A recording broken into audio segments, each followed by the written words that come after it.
Ang Kalimba Falls with series of tampisawan. Continuation.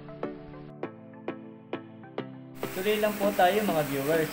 Makita nyo ang iba pa. Ang falls number 6, slide deck din, nahati sa dalawa. Para lang tao, dulit sa pagkanta. Sa bagsakan niya, mayroon ding natural jacuzzi. At ilang hakbang lang mula sa itaas niya, makikita nyo na rin ang falls number 7. Kagaya ng sinundan, may natural jacuzzi din siya sa kanyang bagsakan. Itam, dito pa lang, nakakapagsalawahan na. Parehas kasi silang may angking ganda. Sa bagay, kahit alin naman sa kanila, pag lamigin ka, sure di ka tatagal sa kanila. Diba na lang kung may baong pa yung agwa de pataranta. Kunting hakbang din lang habang binabaybay si falls number 7 ay eto, karugtong na rin si falls number 8. Drop type naman siya kasing height nga lang ng tao. Cute lang tingnan no? Para lang bang ako? Joke lang. Ay hala, lakad pa tayo pa itaas nang makita naman natin ang kasunod na falls. Ayun oh, tanaw na siya.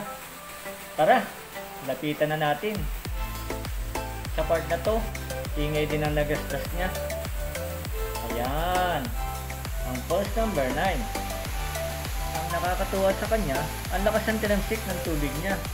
Kaya para tuloy kayong nasa ulanan pag lumapit pa. Sige nga, ating damahin ang artificial na ulan na gawa niya. Oops! Teka, dito lang. Hindi nga pala sports cam ang dala ko.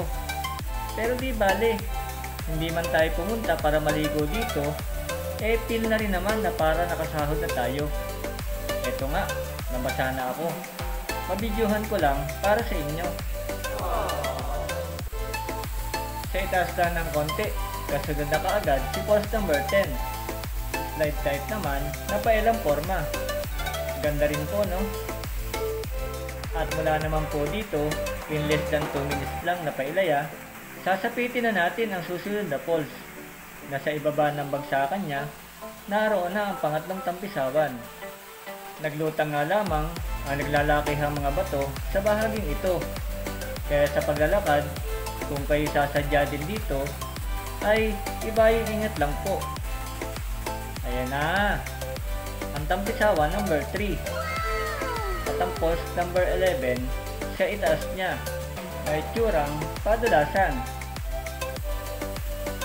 Palibasa malalayo at nasa matataas ang tayo ng mga puno sa paligid, kaya sa bahagi ng sapang ito, maliwalas at maliwanag siya kumpara sa tampisawan number 2.